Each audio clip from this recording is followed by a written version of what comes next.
Hey, what's going down, everybody? It's your boy D-Man for Life, aka D-Mizzle for Rizzle, coming at you with the NFO quick hit of May 2nd, 2014. I've got a number of topics to discuss today, so let's just jump right into them. First thing I want to discuss is the Microsoft Augmented Reality talk.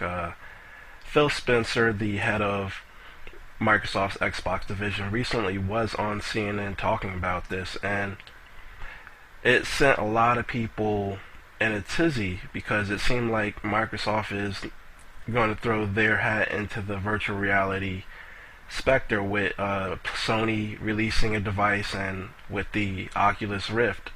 Well, he officially said while there is nothing officially to announce, it's clearly an area that people are excited about. And I have to agree with the excitement level on this, but there's a difference between augmented reality and virtual reality. If you go back a couple of shows, especially on the NFO podcast, I said that virtual reality was not the wave of the future and things like augmented reality are. And what augmented reality is if you put on like a set of glasses, instead of placing you into a world, programs within the glasses and within a device in a room transform the setting into the world that it wants you to be in. Like, say, if you run a tennis program, instead of placing you onto a virtual tennis map, tennis court, excuse me, within a game, it'll literally create a virtual tennis court within the room that you're occupying in, as well as a virtual opponent and virtual ball, and you'll play tennis that way. That's what augmented reality is. It's not placing you in a world, it's creating a world out of space that you're already occupying. So, as I said, I do think augmented reality is the way to go, even though there's nothing officially announced by Microsoft. I think they're playing the waiting game to see how Oculus Rift does and how the device that Sony is making for the PlayStation 4 does. Since we're talking about Oculus Rift, seems to be a little bit of trouble for them regarding some potential copyright infringement by John Carmack. As you know, John Carmack left Zenimax, which is the parent company of id, and Zenimax is now claiming that John Carmack took some of their copyrighted virtual reality code and technology and used it within the Oculus Rift. Apparently, Carmack did a tech demo with virtual reality for Zenimax a couple of years ago, back in 2012, and Zenimax is claiming that he took technology from that tech demo and applied it to the Oculus Rift because he's the head of technical the Department of Technology Development over there at Oculus. So he claims that he wrote nothing but code for them, and anything else that he may have come up with is not copyrighted. Just the code that he wrote is copyrighted. So we'll expect to hear more back on that front as time goes on. Moving on, we have some news about Sony, and it's not very good.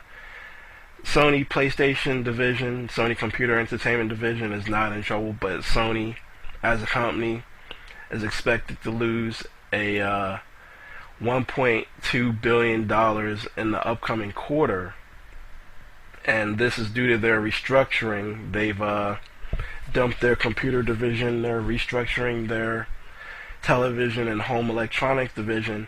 They essentially said that their disc home movie division is in the shitter, so does not look good for Sony as a company financially, and the only division that's really keeping them afloat is the Sony Computer Entertainment division.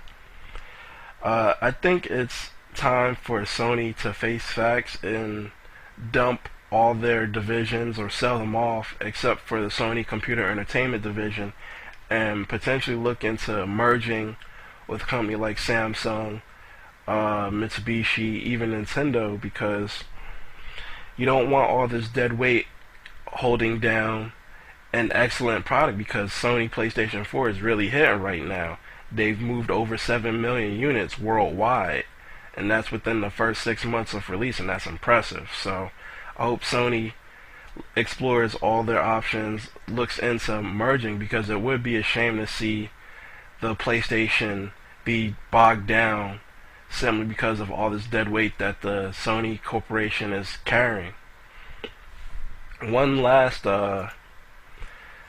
bit of business to get to is that, well, among the last is that the latest Call of Duty has been announced, and it looks like they're going to go in the direction of a quasi-futuristic military shooter similar to Ghost Recon Advanced Warfighter. While it may still have a touch of modern, you'll still have like futuristic computer elements like the HUD, the personal HUD that I'm assuming that Graw has for Tom Clancy. The trailer was released yesterday, and it features Kevin Spacey, and it'll be revolving around PMCs. And for those of you who don't know what PMCs are, they're private military corporations, so stay tuned for more news on that. And then the last piece of news that I'd like to share with you all today is the town of Marshfield in Massachusetts finally overturned a 32-year ban on arcade games this week, allowing public venues to set up coin-operated arcade cabinets. This has been in effect since 1983 because of a unreasonable, how shall we say, moron named Thomas Jackson, who was a retired narcotics agent, said that kids would skip school, it could lead to gambling, drugs, and other vices if stores and arcades were allowed to exist within this town. Well, finally they lifted the ban after 32 years. I know it's just symbolic because the day of the arcade coin-op has since passed. Like, occasionally you'll see like a Pac-Man or a Street Fighter 2 or any number of old retro games, but very rarely will you see a bodega with anything recent or a group of arcade games like there used to be back in the 80s and 90s. So this is the NFO quick hit of May 2nd, 2014. Let me know what you think in a comment below, or if you're feeling creative, make a video. I hope you have a good day, and peace out.